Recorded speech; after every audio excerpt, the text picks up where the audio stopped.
Most people tend to give a lot of hate to season 2 of Mushoku Tensei just because they think that on the surface level, it was all about curing rudeus erectile dysfunction, which, to be fair, it wouldn't be a wrong assumption by some just because a decent amount of the plot revolved around that. But that is a very wrong assessment because that was not the case. Season 2 was essential to introduce a lot of characters who are going to be very important to the story.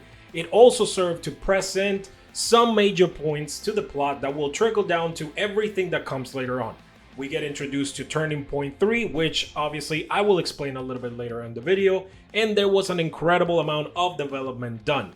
Since season 1 was heavily focused on the introduction of who the main character is, and a surprising amount of world building as well as action and adventuring, it is understandable that season 2 focused a little bit more on the aspect of rudeus developing his emotional state, his relationship with others, as well as ultimately just building a family. Because it is worth mentioning the massive character development experienced by rudeus, because you see rudeus begins his journey in an incredibly depressive state.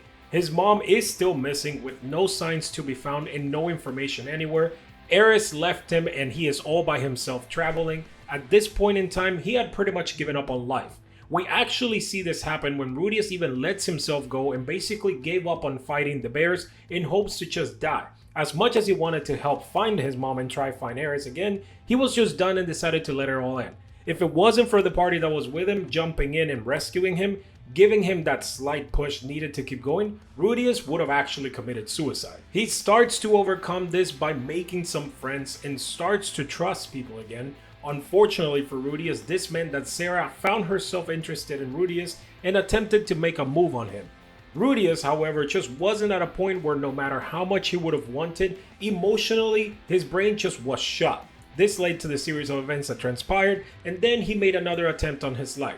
And if it wasn't for Soldat, that dude probably would have gone just through with it. Let's not forget the incredible amount of self-reflection that he goes through after seeing what happened to his sister and being able to actually relate to it.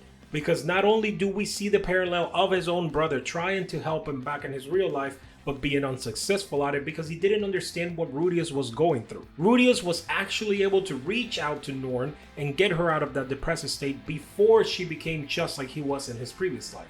And this is not something that came easy to him. But because he understood exactly what she was going through, even though the circumstances weren't the same, but he understood what was going on through her mind and would come after if he didn't step up and help her. He successfully was able to get Norn out of that. He was also able to get together with Sylphie and overcome all of that self-doubt because of her. Now, a lot of people seem to take this very lightly, like rudeus would have been like that for anyone, but that is just false. Sylphie held a very special place in rudeus's heart. And Sylphie, or Roxy, were the only one that could have gotten him out of that emotional wreckage that Eris left him being. Only to be smacked in the face with PTSD the morning after they were together, because waking up and not seeing Sylphie there was there just to awaken the same thing that happened to him when Eris left him and he thought it was happening again. We got reintroduced to Roxy, and through this we see a completely new level of maturity achieved by rudeus, because nothing was going on between them. She actually had feelings for him, but he never reciprocated that. He accepted that Sylphie was going to be with him and it was Sylphie alone. After everything was going on so well, he gets hit with the massive blow of losing his father.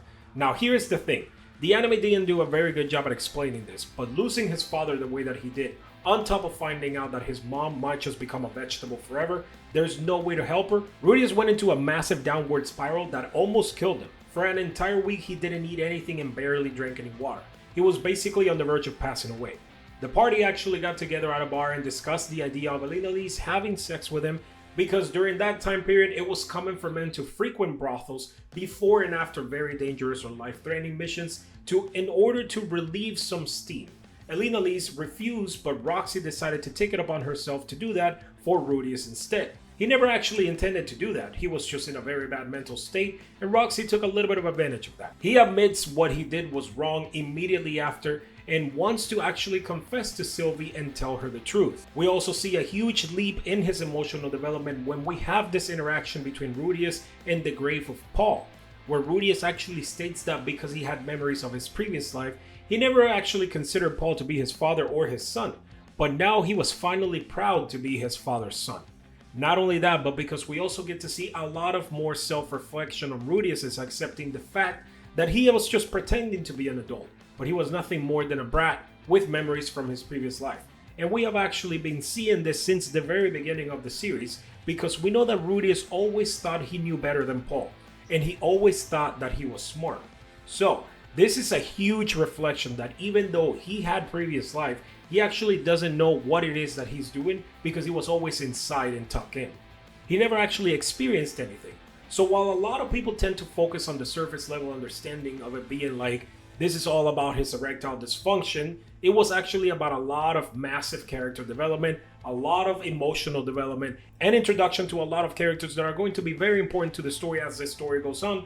Like, for example, one of the main ones that was introduced was Nanahoshi. While I completely understand that many people didn't really like this season very much, since it was also a bit slow compared to season 1, not much action going on, and it was mostly playing The Sims, I personally found season 2 to be very eye-opening and very well executed.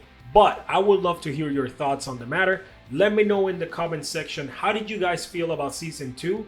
Did you enjoy it, or did you think it was as bad as a lot of people make it out to be? Or was it more than that to you?